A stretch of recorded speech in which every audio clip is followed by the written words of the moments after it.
Una nating nailahad sa naunang video analysis itong paglalantad ng ebidensya like text message exchanges sa pagitan po ni dating Undersecretary Adrian Bersamin na namumuno last time or bago siya mag-retire o mag-resign rather sa Presidential Legislative Liaison Office, PLLO, at ang kategorya ng kanyang posisyon Undersecretary. At ito nga may pinakita na ilang mga CP o excerpts ng text message exchanges ni Adrian Bersamin kay Congressman Liveste at kumalat ito. Ngunit hindi pa nagsasalita o naghahayag si Congressman Liveste. Napag-alaman din po natin na pumunta at nakipagkita si Adrian Bersamin kasama ang ilang mga abogado doon kay Congressman Liveste sa bahay nila sa Batangas. At ang pinag-usapan ay tungkol sa pagkakaroon niya ng affidavit of the attestation and declaration kung ano talaga ang mga katotohanan sa likod ng mga deliveries, pangungulimbat at pangungutong sa mga proyekto na kinasasangkutan ng gobyerno ni Marcos at Romualdez. At inaantay natin na mailabas ni Congressman Liveste ang naturang affidavit. At ito po ay ginawa ni Adrian Bersamin sapagkat nagkakaroon siya ng matinding pangamba at pag-alala, dapat lang kasi alam natin kung gaano kalupit ang sindikato ni Marcos kapag nagsiwalat ka sa kanila ni Romualdez ng kanilang mga ginagawang pangungulimbat at pandurobo sa kaban ng bayan at pag-abuso nila sa poder at kapangyarihan nila. Kita nyo naman, nangyari kay Yusek Cabral, bigla na lang siyang namatay, namatay, o whatever, basta patay. So, ayaw din matulad ni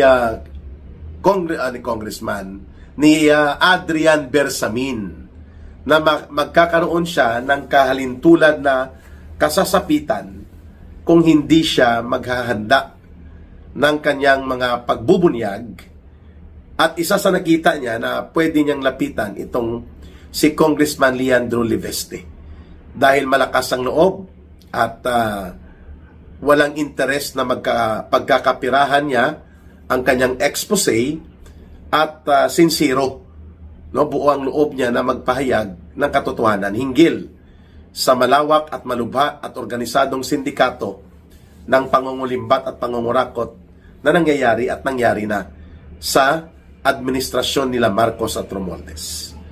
So, hindi nagkamali si Adrian Bersamin sa kanyang agam-agam at pangamba na baka mapahamak siya at gagawin siyang fall guy o sangkala ng sisi at palalabasin na nag-operate lang sila nila Jojo Cades na isa rin sa itinurong bagman runner kagaya ni Bersamin, pinangalanan sila ni Saldico sa involvement nila sa sindikato ng pagsalo ng mga limpak-limpak na pera na idinideliver nila Saldico at ng iba pa na Yusek Bernardo at ng mga iba pang pinagkukuhanan nila ng kickback sa mga projects na ito, mga kababayan, sa infrastructure. Tatlo actually na Yusek, no, na parang operator sa loob ng Malacanang, and then silang sumasalo at nag-aariglo ng mga pagpapasiguro na ang kickback at mga kutong at mga pandarambong ay dumarating kina Marcos. Sa side ni Marcos ito, wala pa yung sa side ni Romualdez na mga pandarambong na ibinulgar din ni Saldico, no, bilang co-mastermind ni Marcos si Romualdez sa sindikato ng korupsyon at pandarambong. Yung tatlo na personalidad, at sana ay gano'n na rin ang gawin nila. Mag-execute na rin sila ng affidavit of attestation and declaration of revelation laban sa sindikato ni Marcos at Romualdez, no. We are referring to Undersecretary dati ito na ngayon ay nawawala na naman at hindi na makita, biglang pinatahimik at umiksit, si Yusek Traigib Olaybar. Itinuro ito ni Yusek Bernardo na tagapag-ariglo ni Lolo Lucas Bersamin at nila Marcos at Pangandaman pagdating po sa ilang projects. Pero nakatago at nakabaon ito si Yusek Traigib Olaybar sa Department of Education, no? Bit ito ni Sani Angara. Bagman runner din ito nila Sani Angara. Itong si Traigib Olaybar. Yusek din ang level niya, no? taga DepEd siya, pero ang pinapakialaman niya, flood control. Hindi ang pagpapasiguro na maraming classrooms ang maitatayo at makakapag-aral ng maayos sa pampublikong mga paaralan ang mga kabataang Pilipino. Ang inaatupag nitong kulukoy na si Traigib Unaybar ay ang pagkakapirahan, no? Kaya itinuro ito ni Yusek Bernardo ng DPWH na isa ito sa nag-aariglo para kay Lucas Bersamin at sa Malacanang. Itong si Traigib Unaybar na itinuturo din BFF ni Pangandaman. Ang isa pa ay nakatago noon na Yusek sa Department of Justice. Undersecretary Jojo Cades na itinuro ding bagman runner ni Marcos. No less than Saldico nagsabi na yang si Jojo Cades saka si Adrian Bersamin, yan ang mga trusted runner at mga bagman operators ni Marcos Jr. para sumalo ng bilyon-bilyon na pera na ipinaparating ni Saldico. Imagine nang makuha ni Saldico ang Committee on Appropriations, ang quota niya kay Marcos alone 2 billion pesos per month. Dapat hindi siya bumaba doon. Kaya nagrereklamo si Marcos kay Saldico, ba't kulang? Hindi naaabot ang 2 billion pesos regularly. At isa sa mga text message exchanges ni Marcos at nila Adrian Bersamin ay tumutugma sa revelation ni Saldico na may dinideliver sila na tag 2 billion pesos at ang sumasalo kung hindi si Jojo Cades, itong si Adrian Bersamin. At ipinakita nga itong text message exchanges na to na nagpapatotoo sa revelation ni Saldico. At ganon din po ang pagbubunyag na ginawa ni dating DPWH Secretary, bagman din ito ni Bunuan, kagaya ni Yusek Cabral na ginamit din sila ni Marcos at nila Romualdez. Itong si Yusek Bernardo, 2 billion pesos. Ang sumalo sa Nara Street, dyan sa may Forbes Park, si Adrian Bersamin. At kung hindi si Adrian Bersamin, si Jojo Cades ang nandun. Mga bagman operators ni Marcos po ito, na itinago, ibinaon niya dyan sa loob ng Department of Justice. Si Jojo Cades, wala na rin ngayon, hindi na rin makita ito. At itong si Adrian Bersamin, Presidential Legislative Liaison Office o sa PLLO bilang head. At the same time, direkta din ito nagre-report kay lolo niya Lucas Bersamin. So, totoo ang binabanggit na ito sapagkat may CCTV footage na talagang nagkausap, pumunta, may mga kasamang abogado, itong si Yusek Adrian Bersamin kay Congressman Lian Liveste sa bahay nito sa Batangas. At ang pinag-usapan doon, may turnover siya na mga text message exchanges sa pagitan niya at ni Bongbong Marcos Jr. at iba pa. Hindi pa lubusan at lahat na inilantad ni Congressman Leandro Liveste. Pero kinonfirma na rin po ng iba pang sources like Igay Erese na mayroon ngang mga text message exchanges na naka-screenshot at na-forward na kay Congressman Leandro Liveste mula dito kay Adrian Bersamin. And in fact, mayroon nang kumakalat ngayon na impormasyon din na may kopya na rin po ng naturang affidavit si Congressman Leandro Liveste na galing sa Affidavit of Attestation and Declaration of Revelations ni Adrian Bersamin sapagkat nag-aalala at nangangamba itong si Bersamin, Adrian, na baka makahalintulad ang sasapitin niya kay Yusek Cabral. Ayan. So, alam na natin kung ano pong ibig sabihin ng pangamba na yon sapagkat may katotohanan pwedeng mangyari nga sa kanya yon. Hindi lamang siya gagamitin na sangkalan, kundi pwedeng siya ay mamamatay na lang bigla.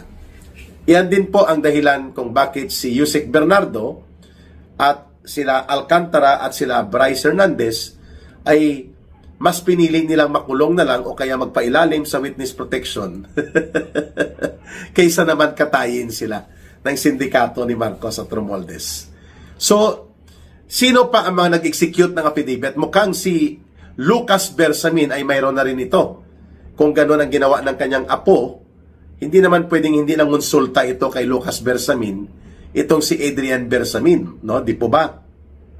Ang nagpasok sa kanya dyan, ang lolo niya. Apo sa pamangkin ni Lucas Bersamin, itong si Adrian Bersamin. No, si Lucas Bersamin, yung dating executive secretary ni Marcos Jr. Malamang nag-execute na rin ng affidavit niya itong si Jojo Cades para guarantee assurance niya rin na in kaso may mangyari sa kanya, bigla siyang mawala o mamatay na lang siya bigla, kagaya ng nangyari biglang namatay ito o pumanaw si Undersecretary Catalina Cabral ng DPWH na siyang pinakapuno ng depositoryo ng mga records ng insertions, allocables, sindikato sa budget for the last 3 years ng budget cycle ni Marcos, bigla na lang namatay at pumanaw ito. Si Yusek Cabral. So, hindi lang most likely si Adrian Bersamin ang mayroong in-execute na affidavit. Most likely po ay nag-execute na rin ng affidavit ang iba pa na mga sensitibo. Dapat kay Amina Pangandaman mag-execute na rin siya ng affidavit, no? Si Lucas Bersamin and even si Bunuan. Yan po ang triumvirate na yan eh. Pangandaman, Lucas Bersamin at si Bunuan. Sila po ang ringleaders kung paano ipa-execute ni Marcos ang pandaraya sa budget. Pero ang bagman ground operators, runners, para mapasiguro na pumapasok ang pera, bahala ng dumiskarte si Pangandaman sa kanila, dumiskarte din si Lucas Bersamin, dumiskarte din sila Romualdez, basta yung para kay Marcos na SOP na kutong at mga pagnanakaw ay ma-deliver, okay na siya. Kaya yun ang role nito ni Yusek Jojo Cades at ni Yusek Adrian Bersamin. So mayroon din po tayong nakuha na impormasyon na nag-execute na rin po at nakahanda ang affidavit ni Jojo Cades sakali pong magkaipitan at magkaroon po ng totoo at seryosong investigasyon, lalo na kung hindi na presidente si Marcos Jr. at nandyan pa rin sila, malamang sa malamang ay aabutin sila ng investigasyon at makukulong sila. So hindi man pwede na sila lang ang makukulong at mananagot, no? Itong sila Adrian Bersamin, itong sila Jojo Cades at itong sila Traigib Olaybar. Dapat ganon na rin pong gawin ni Lucas Bersamin at nila Pangandaman at nitong Bunuan, na dapat magkaroon na sila ng sesyon at magsagawa ng coordinated affidavit upang si Marcos Jr. mismo ay mailantad na at ang buong sindikato niya sa kanyang pagkukunwari, bagamat inuhugasan pa siya at pinagtatakpan ni Ping Lacson at nila Dito Soto sa Senado at pati ang ICI na gimmick niya lang din. Pero kung lumantad na po si Adrian Bersamin as runner bagman ni Marcos at may ganun na rin paghahanda ng affidavit o may affidavit na itong si Jojo Cades, ano pang inaantay nyo, Traigib Olaybar?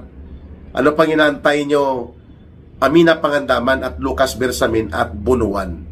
Kasi yan nga ang mga direct ringleaders or ringleaders sa baba ni Marcos, si Bersamin, si Pangandaman at saka pati yan si Ralph Recto, syempre siyang sa finance nung panahon na yon, at pati si Martin Romualdez bilang co-conspirator ni Marcos as chief operators para mailarga ang pangungulimbat sa budget.